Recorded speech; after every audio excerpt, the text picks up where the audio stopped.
This live export ship should have never been allowed to leave port. Really safe. Really, really safe. And then we didn't get any other messages. And that was it. That was it. It's really hard to live a life where you're constantly questioning something so tragic. The story is a prime but unfortunate example of a company in financial distress and the terrible decisions that people make despite having lives on the line.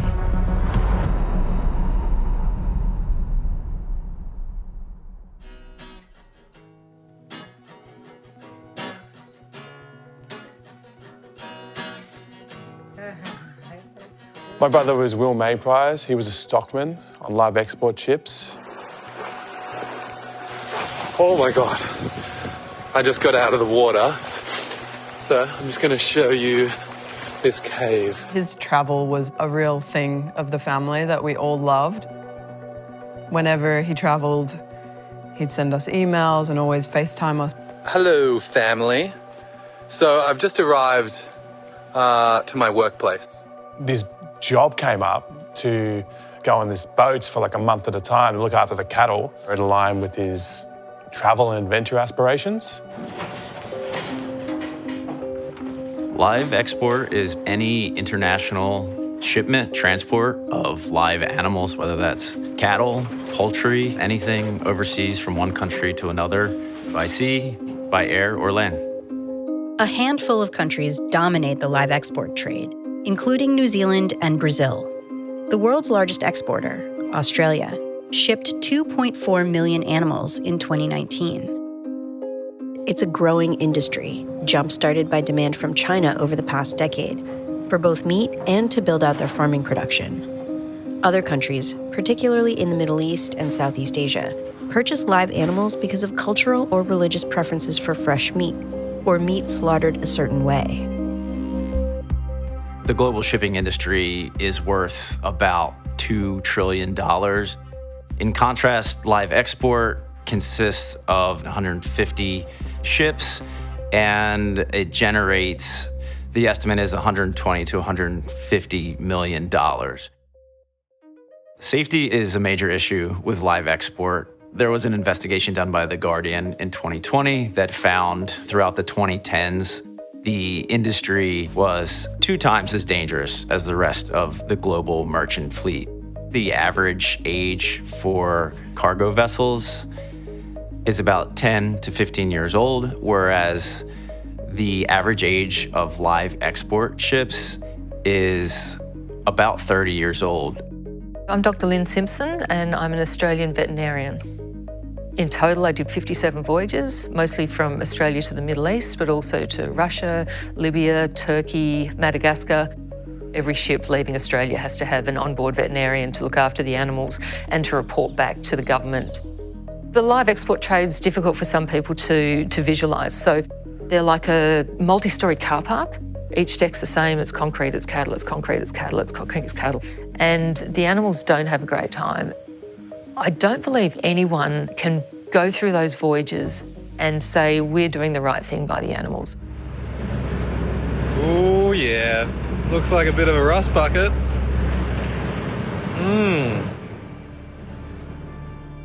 Gulf Livestock 1's life began in 2002 as a cargo ship. In 2015, the ship was purchased by a Emirates-based company, Gulf Navigation.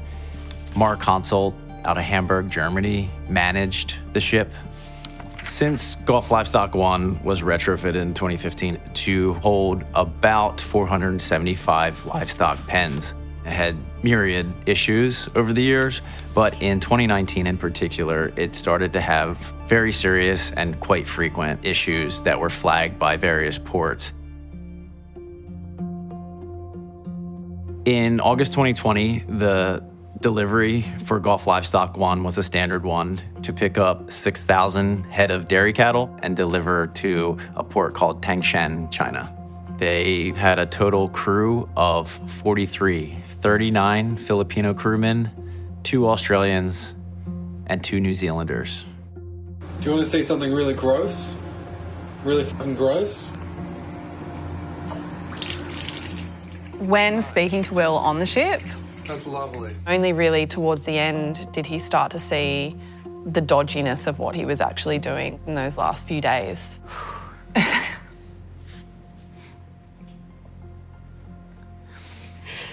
Yeah, it's actually really hard to talk about because I feel like so responsible for him, and I knew that he just wanted to get off.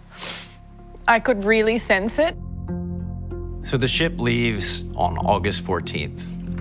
The very next day, Captain Doug reports back they're having engine problems, and it's going to take 6 to 8 hours to repair.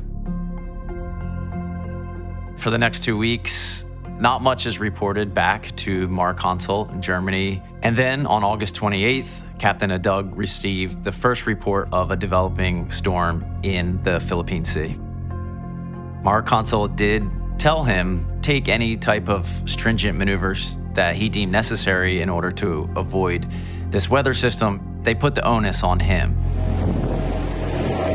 Pretty wild weather. Will just sent a video message saying, "This is what I opened the door to this morning." And that's just the water coming through, so the swell must have been massive. And you said, "Night, little bro." I said, "Night, bro. Stay safe out there in that big ocean." At that point, I thought that was just what it's like out there. But yeah, that was the night before. They went through the middle of the typhoon. On August 30th, this typhoon, now named Maysak, is developing and it's getting larger. It's going from a Category 1 to a Category 3. Wind speeds are reaching 100 miles an hour. Ships in the region are all heading out of the way. It's quite literally Gulf Livestock 1 as the only ship heading up through that portion of the Philippine Sea, directly in the path of Maysak. By dawn on September 1st, Typhoon Maysak and Gulf Livestock 1 had essentially converged. And yet, Captain Doug's communications with Mar Consul really betrayed the chaos that was going on board and at sea. The extent of the mechanical issue that evening, September 1st, was a complete engine shutdown. The ship drifted without power in the middle of a typhoon. Leading into the early hours of September 2nd, while the ship was still drifting against 40-foot waves, a huge wave hit and all communication ended. The ship disappeared in the East China Sea when it got caught up in a typhoon while sailing from Napier to China. The moment that I went to search, first thing in the morning, pick up my phone from my bedside table, search results in Google said Gulf Livestock 1 missing. And from there, it all kind of exploded. I was woken up about 4 in the morning by my sister. She was in hysterics, saying it's gone. And I just was like, it's not gone, it's there. We just lost it on the navigation. We tried to use every avenue we could to find out where Will was because there was nothing. A little after 1 a.m. on September 2nd, the Japanese Coast Guard received the first of 2 pings from Gulf Livestock 1's EPIRB system. On the afternoon of the 2nd, Japanese Coast Guard spotted a life raft, and as they got closer, they saw hands waving, and that was Chief Engineer Eduardo Sereno. Did you get some crew there also in Gulf? Or no? I'm only one? Only one? Yes. No other one? Yes. Almost 2 days later, they spotted another life raft, and in that raft was crewman J. Nell Rosales. The Coast Guard says it will stop its search on Sunday because there's another typhoon on the way. Typhoon Heightened is due to hit the same area where the ship went down. The Japan Coast Guard did reinitiate search and rescue, but by then the search area was so diffuse and they were finding so little evidence of the ship. And by September 9th, Japanese Coast Guard officially called off the effort.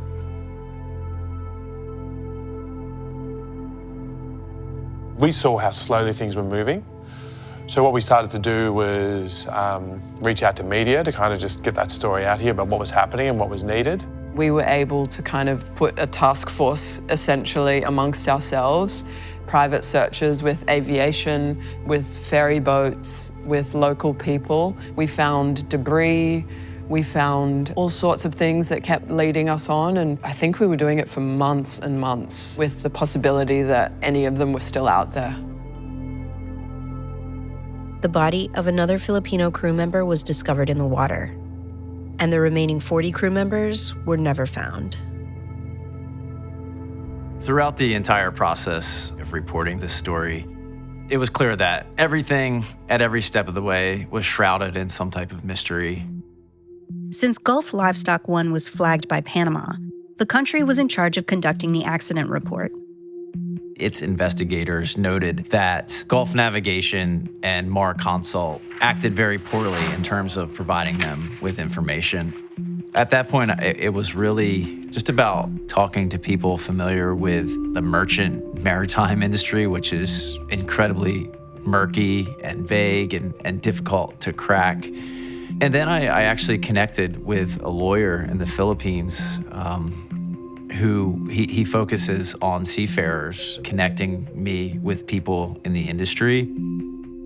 Over the years, I was able to obtain key documents that had not previously been reviewed that shed a lot of light on Gulf Livestock 1's final months and sort of just how fragile the ship was. All of these mechanical failures should have raised a red flag at some point, and it didn't. So, what is critical about this document is it highlights, I think, the lack of communication that was ongoing with regard to Gulf Livestock 1. This is an email that Captain Dante Adug sent one of the managers at Gulf Navigation in the days prior to the ship getting to Napier, New Zealand. A generator is inoperable due to a defective seawater cooling pump. But his issue is that no one at Mar Consult has gotten back to him with regard to this problem. You know your ship is ailing. Your bosses aren't giving you any guidance. So he pushes forward. These are the loading papers from Napier, New Zealand. It tells us how much weight in cattle fodder there is, and hay, and all of these other things, and water. The average weight for the cows going on the ship was 250 kilograms. Just like a boxer trying to make their way in, a cattle exporter wants their animals as light as possible when they're loaded, so more animals can fit into a pen. To do this, exporters in New Zealand were legally allowed to stop feeding them for up to 12 hours. They could be out by 10, 15%. That's really critical for a floating feedlot that you've got, out on the ocean. And this is the thing with shipping. It's generally not one thing that kills a ship or that causes a big catastrophe like this. Once the cattle are on the ship, they consume water, they consume feed, they gain weight. They're redistributing the weight of that water and that feed from one part of the ship to another. It all plays a critical role in the overall stability of a ship. And when a ship isn't stable, when it's ailing, and then it goes into a storm, it really has no chance. So what we know about Gulf Navigation at the time is that the company was in financial crisis. And you see that reflected in the state of the ship over the previous year.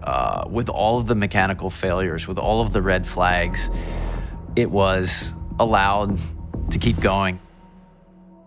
I believe they ran the gauntlet through the typhoon because they were being pushed through other factors, be it feed, time, whatever. And then when you hit that rough weather, it's not just the rough weather that causes the ship to go down. It's often preceded by a mechanical failure. The sinking of Gulf Livestock 1 was the worst disaster in the history of the live export trade. The incident added fuel to long-standing efforts to shut down an industry seen by many as cruel to animals. Various countries, including New Zealand, reacted with bans. The Gulf Livestock 1 sinking was a tragedy that really brought a focus to the potential dangers of the whole trade. We'd seen images of concern in 2018. We had conducted an independent inquiry in 2019. In April 2023, as Minister of Agriculture, I announced and legislated for the ban on the live export of cattle from New Zealand. And now we have a government coming in with a promise of reinstatement. Most people are horrified and indeed are concerned about New Zealand's reputation. Australia, however, decided to pursue only a partial ban. The federal government has announced Australia will no longer export live sheep from May 2028. The government said that decision was based on welfare concerns during long journeys to the Middle East. For now, Prime Minister Anthony Albanese has promised not to ban cattle export. Farmers and exporters in the Northern Territory depend on the trade that ships cattle on shorter trips to countries like Indonesia and Vietnam. Australia has some of the toughest and strictest standards of all types of shipping, not just livestock. The standards for export of live cattle on ships are excellent. There's free choice of fresh water and fresh feed available at all times. We actually have less mortality on an annualised basis on a ship than what we do in the paddock with our production system. I think there is more work to be done in the court of public opinion for animal production globally, but also for live export and at point of slaughter. It's important that we're transparent about the production of food. The industry obviously needs to continue shipping livestock, and I think some companies have taken steps to be safer.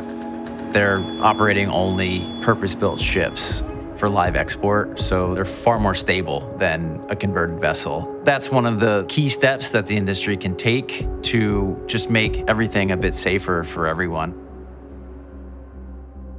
What we're seeing is the growing awareness of the dangerous nature of these ships and the high risk of this trade. The live export of animals, especially by sea, really only results in suffering and stress for the animals. There are better ways to do it. We can transport genetics, like embryos and semen, if people want breeding stock, and that the majority of the, if not all of the meat trade that we have can be replaced with frozen meat exports. But of course, as some companies scale back on live export, other companies are more than eager to jump in and take their place.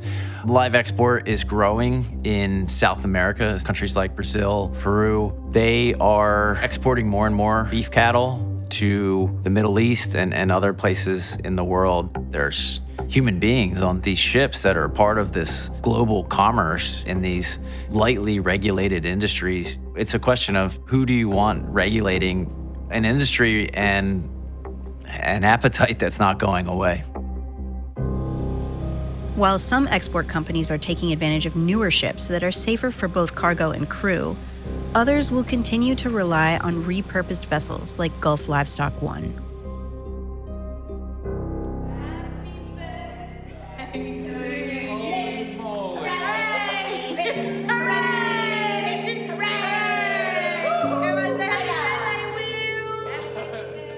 It's really hard to live a life where you're constantly questioning something so tragic and it feels so unjust. Bye. Bye. Sometimes I see someone who looks like him in the street. I think it's him. So it looks like he could pop up at any moment. And then you have to realise he's gone. There's half of you that is having a really good life, but then there's the other half who is just crushed. And so that's really hard to live with. I still don't really handle it very well. Even using past tense feels so bizarre still. To lose lives like Will and the others, it feels so unjust.